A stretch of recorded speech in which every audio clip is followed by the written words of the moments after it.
Hello humans, welcome to my channel and welcome back if you've already been here. So today we are going to be talking about a woman who was beautiful, who was desired by many men, but sadly she would be found murdered with no idea what happened and no killer caught. Mary Cecilia Rogers was born in 1820 in Lyme, Connecticut. Mary lived with her mom after her dad passed. She was like 17 years old when he passed away. He died in a steamboat accident. It was like an explosion that happened, and sadly he passed away. So it was just her and her mom. Her mom owned a boarding house, and that's where she lived along with many others. As any young person, you need money. So she needed some money, so she decided to go get a job. She was hired to be a clerk at a tobacco shop. The shop was owned by John Anderson, and it was in New York City.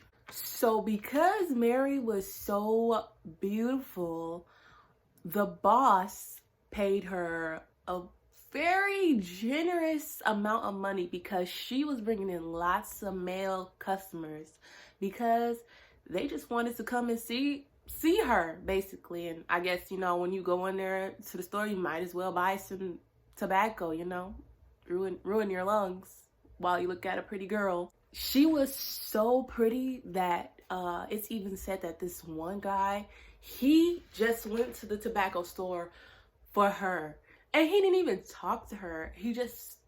They just like traded glances, you know, like, it's kind of, if you think about it, it's kind of creepy. But I guess if she was also trading glances, then it's fine. But I mean, if she wasn't, it's a little bit weird. There even was a poem published in the New York Herald about how beautiful and awesome and amazing she was.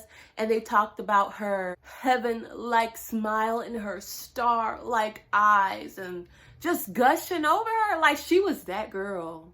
I want to be that girl. But Miss Mary, was that girl. On October 5th, 1838, the news struck that Mary was missing. Like, she never showed up to work. So her boss was like, "Ooh, that's weird. Let me call around and see where this girl is at." So he called her mom, and her mom was like, "Oh no." So she found a note. And they were like, the note kind of seemed like a suicide note. Like, they never really said, like, my research, they didn't say what was in the note.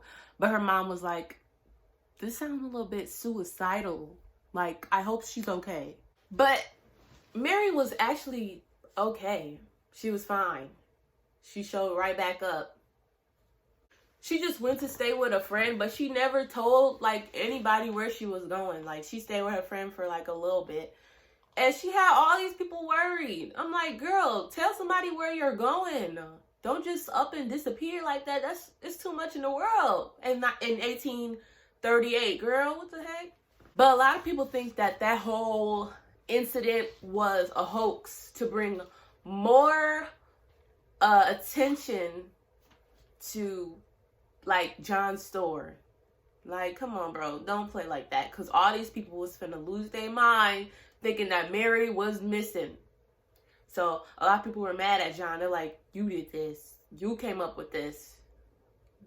You suck.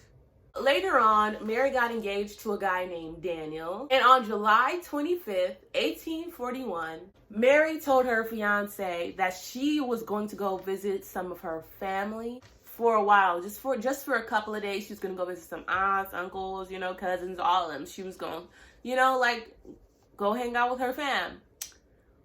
And, like, after 3 days, Daniel was like, okay, you could come back, ma'am. But unfortunately, her body was found in the Hudson River in Hoboken, New Jersey. They even created a name for her. They call her the Beautiful Cigar Girl because she worked at the tobacco shop, and that's what people knew her by, I guess. So her death was so mysterious that it gained the national attention, and the coroners and autopsy, I forgot what they call it, but they determined that she was murdered, but no clue of who could have done it and why would they kill her. Some started to suspect Madame Restel. She was an abortionist, and she also was popular for creating a certain type of early birth control. Like, she made like these little powders that people could take, and like pills and stuff for birth control. And you know, America don't like that, so some people didn't really mess with her like that. So they assumed that it could have been her. They think that she was giving Mary an abortion, and all of this went wrong, and Mary passed away. And they were like, oh, we got to get rid of this body. Like, we can't have, you know, if you go somewhere to a doctor's office and you know that your doctor be like, the people be dying when they go over there, you're going to be like, shut them down. I'm not going. That's how it was. So she said, no. No. Well, that's allegedly. She said no and dumped the body in the river. But I guess she was ruled out because Daniel, Mary's fiance, his own self. Like, that was surprising. And I feel like if there was a suspect, but then like the girl's fiance offed himself, you would be like, dang, why? Like, did he off himself because of grief? Or was he scared that he was going to be caught? So, we never know. So, apparently, Daniel began, like, drinking heavily, like, so grief-stricken that he was drinking so heavily and then decided to off himself by taking laudanum. I hope I'm saying that right, which is like a concoction or like a cocktail of pain medication. It was like from back in the day, like way back in the day. And it was like to treat pain. So he took like this whole, basically overdosed on painkillers, but back in the day version. That was on October 7th. And he left behind a note. And I'm not gonna lie, his note was a little sus. It was a little sus because it read, "To the world, here I am on the very spot. May God forgive me for my misspent life." Now, I don't know about you, but that to me, I watched a lot of cases about husbands and fiancés and boyfriends killing their wives, and that kind of sounds sus. But it's kind of sad to think about because he could have been just depressed and sad because the love of his life was gone. So he could have just did it because he was sad. Or he could have killed her. I don't know. Now, the police had their own idea. They were like, yeah, Madame Restel by Daniel, rest in peace. But I think it was gang. It was a gang violence, which I've read there's not really any evidence except for that there was gang violence and the gangs were like, you know, doing what gangs do, I guess, back in the day, like killing people, robbing, stealing, everything like that. So they thought maybe she got caught up in that and they did it. They never really came to a conclusion. They don't really know what happened, who did it, why. There was this one lady that owned a pub or like a little bar that Mary knew, and her name was Frederica Loss, Loss. And she said that she saw Mary before her disappearance and that she was with a tall, mysterious man.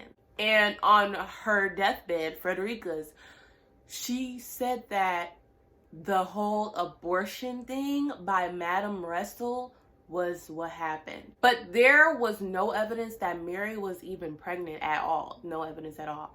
So they kind of took her deathbed confession with a grain of salt. The murder of Mary Rogers is still unsolved to this day. Now, let's talk about a few things. I think all of the suspects are very suspicious. I think that the madam... Okay, so this is what I think. So I think, so Mary was engaged to Daniel, right? And what happened was, Mary, being so pretty and in the spotlight, caught the attention of the tall, mysterious man. And she began sneaking around with this tall, mysterious man and ended up becoming pregnant.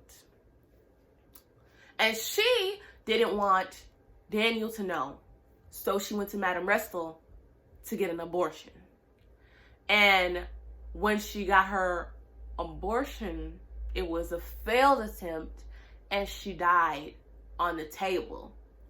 So Madame Restel, this is me thinking, Madame Restel decided that she needed to get rid of her body to, one, not go to jail, and two, save her career for so that other women won't be afraid to come and get an abortion through her.